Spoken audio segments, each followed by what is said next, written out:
जिनका नाम स्मरण मात्र से ही मन पवित्र हो जाता है। प्रिय श्रोतागण, आज हम प्रवेश कर रहे हैं श्रीमद् भागवत सुख सागर के प्रथम स्कंद के 18वें अध्याय में। यह अध्याय हमें उस पावन क्षण में ले जाता है जब राजाओं का गौरव, धर्म का रक्षक और भक्तों का सेवक राजा परीक्षित अंतिम समय में भी भगवान की भक्ति में लीन रहे।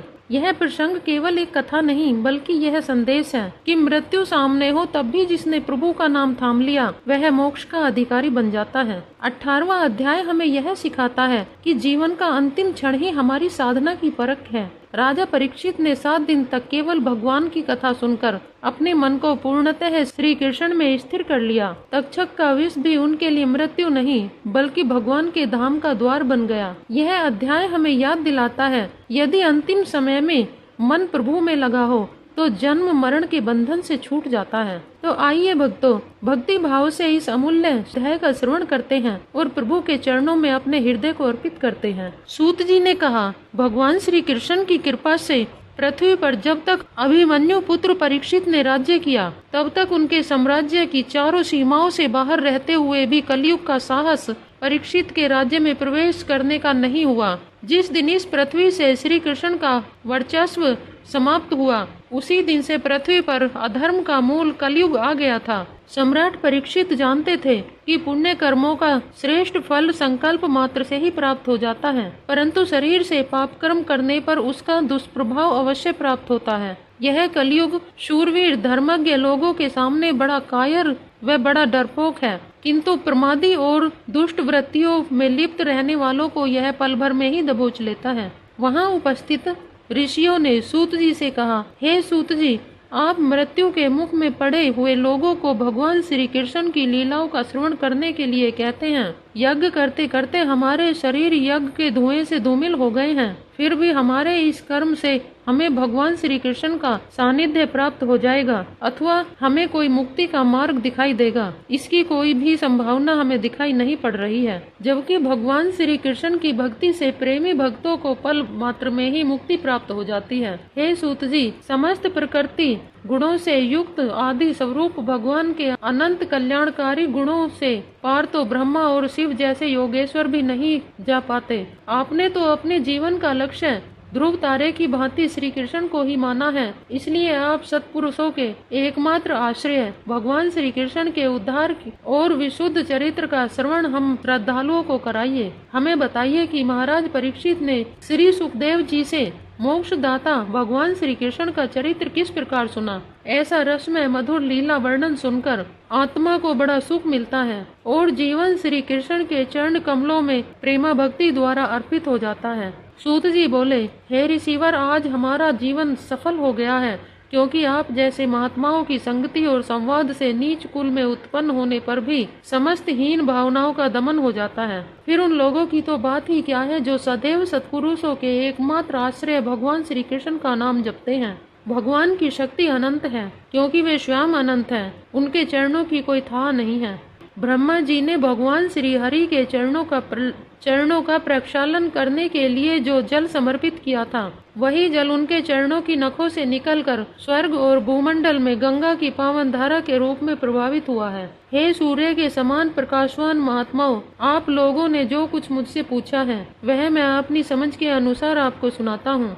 जैसे पक्षी अपनी शक्ति के अनुसार आकाश में उड़ते रहते हैं, उसी प्रकार विद्वान लोग अपनी अपनी बुद्धि के अनुसार श्री कृष्ण की लीलाओं का वर्णन करते हैं। एक दिन राजा परीक्षित वन में आखेट के लिए गए। हिरणों के पीछे दौड़ते दौड़ते वह थक गए। उन्हें बहुत जोर से भूख और प्यास सताने लगी। जब उन्हें कोई जलाशय दिखाई नहीं दिया तो वह वन में ही ऋषि के आश्रम को देखकर उसमें प्रवेश कर गए। वहां उसने देखा कि शमीक मुनि शांत भाव से आंखें बंद किए समाधि में लीन है। मुनि का शरीर कृष्ण मर्ग के चर्म से ढका था और उनकी जटाएं चारों ओर बिखरी हुई थी। चेहरे पर निर्विकार भाव था, जैसे जागृत, स्वप्न और सुसुप्ति तीनों अवस्थाओं से वे तटस्थ थे। राजा को वहाँ न तो कोई बैठने का स्थान ही दिखाई दिया, न जल का कोई पात्र। प्यास के मारे उसका बुरा हाल हो रहा था। ऋषि को भी उनकी उपस्थिति का पता नहीं चला। राजा को अपने अपमान का बोध हुआ, इससे उसे क्रोध आ गया। वह वहाँ से लौट पड़ा। पास में ही एक मरा हुआ सांप पड़ा था। राजा ने धनुष की नोक से उसे उठाया और उसे ऋषि शमीक के गले में डाल दिया। ऋषि तब भी उसी भांति बैठे रहे। तभी ऋषि का पुत्र श्रृंगी अपने मित्रों के साथ खेलता हुआ वहां आया। उसने अपने पिता के गले में राजा को सांप डालते हुए देख लिया था। पास आकर वह राजा से बोला, हे राजन, आप ब्राह्मणों के दास हैं। ब्राह्मणों ने क्षत्रियों को अपना रक्षक बनाया है, न कि उनके घर में घुसकर अपने स्वामी का अपमान करने के लिए। अब आप मेरा तपोबल देखिए, मुझे मात्र बालक न समझिए। आपने मेरे पिता का अपमान किया है। मैं आपको श्राप देता हूँ कि आज से 7वें दिन मेरी प्रेरणा से तक्षक सर्प आपको डस लेगा। राजा ने बालक की बात पर ध्यान नहीं दिया और अपने राजमहल वापस आ गया। बालक श्रृंगी ने अपने पिता के गले से सांप को निकालकर दूर फेंक दिया और रोने लगा। अपने पुत्र के रोने की आवाज से शमीक मुनि की समाधि टूटी। उन्होंने उससे रोने का कारण पूछा। श्रृंगी ने पिता को राजा परीक्षित द्वारा किए गए पापाचार के विषय में बताया और अपने द्वारा उसे शाप देने की बात भी बता दी। ब्रह्मऋषि शमीक ने पुत्र द्वारा राजा को दिए गए शाप की बात सुनी तो अपने पुत्र को डांटा। मूर्ख बालक, तूने यह क्या कर दिया? राजा की जरा सी गलती के लिए तूने इतना बड़ा शाप दे दिया। तुझे भगवत स्वरूप राजा को साधारण मनुष्य नहीं समझना चाहिए था। राजा अपने तेज से ही निर्भय होकर प्रजा की रक्षा और पालन करता है। राजा के न रहने पर चोर डाकुओं का दबदबा पृथ्वी पर बढ़ जाएगा। पापी लोगों को दंड का भय नहीं रहेगा। पशुओं और स्त्रियों को लुटेरे अपहत करके ले जाएंगे। जरा जरा सी बात पर समाज में लोग मारपीट करने लगेंगे। जो शक्तिशाली होंगे वे निर्धनों और दलितों पर अत्याचार करने लगेंगे। पुत्र, सम्राट परीक्षित ने कितने ही अश्वमेध यज्ञ किए हैं। वह धर्मात्मा राजा है। ब्राह्मणों को उसने प्रचुर दान दिया है। उसी के कारण हम सुरक्षित हैं।